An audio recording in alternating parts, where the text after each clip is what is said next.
University of Tennessee Herbarium. My name is Dr. Jessica Budke. I'm a faculty member in the Department of Ecology and Evolutionary Biology, and I'm also the director of the herbarium here. So you may never have been to an herbarium before.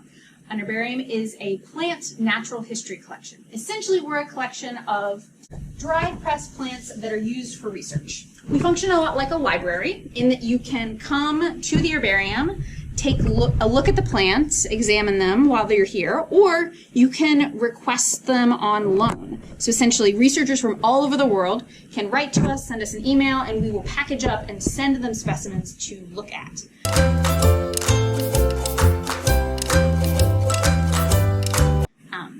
So researchers use these specimens for lots of different questions that they're trying to answer, looking at spread of invasive species, decline of rare species, conservation questions. We also use them lots to describe new species to science. So there are often many new species hiding in these cabinets that someone needs to get a look at, to measure, to examine the DNA, and then we can figure out that maybe it's a new species to science, and we need to come up with a new name to give it to a species.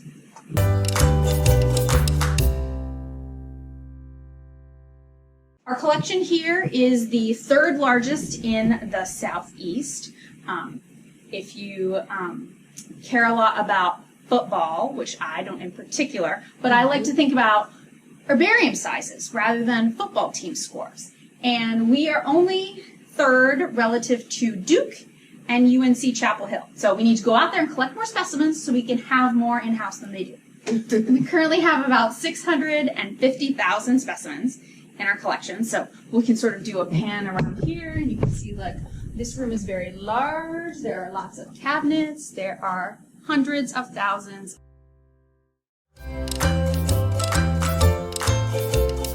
These are our flowering plants. So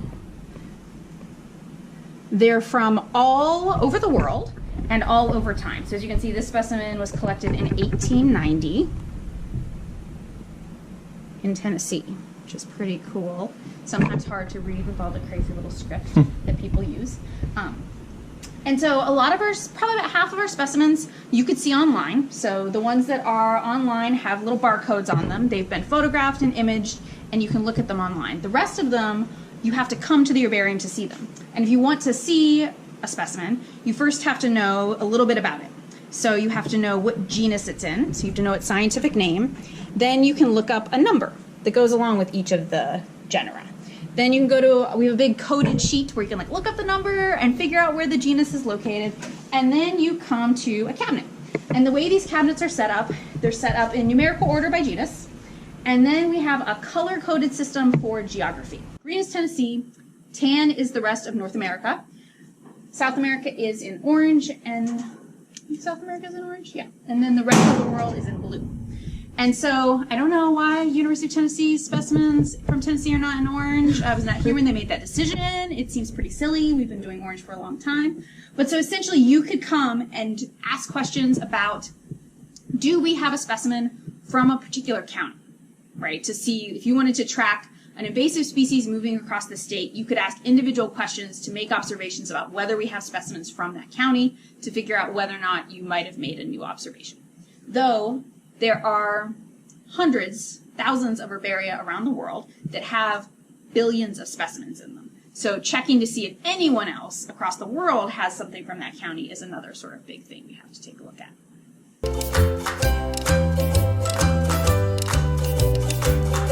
Lots of different people collect the specimens.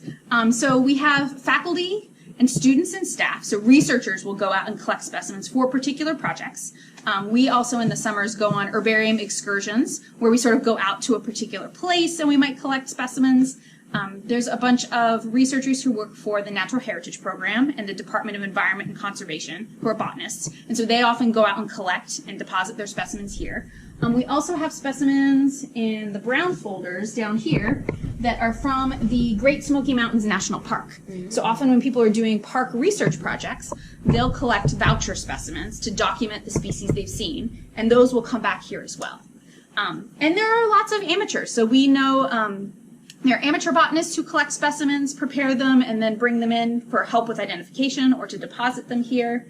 And then there are some folks who are environmental consultants. So we also sort of know people who are professional botanists out in the world, and then they also sometimes collect for us and deposit them here. So that's sort of the gamut of people who are doing the collecting and bringing in the specimens.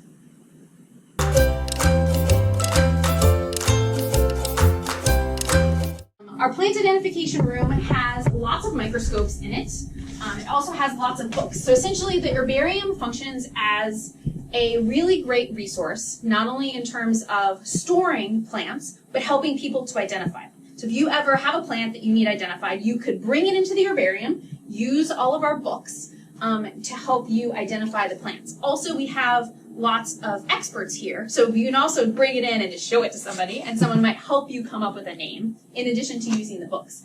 We're also set up, like I said, to sample for DNA, so we have a nice little balance over here that allows you to weigh out your material so you can figure out how much you need to sample for DNA.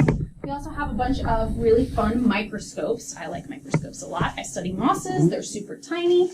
And these microscopes essentially let us image lots of the specimens if we want to take a look at them. So we have the ability to draw the plants, take photographs of the plants, and sort of image the plants in ways that you could use for scientific publications and sort of detailed illustrations. And so that's one of the other things we provide here at the herbarium, to sort of help and assistance with people doing their research. So not only are we full of researchers and scientists doing their own work, but we help other people to do their work when they come to the herbarium.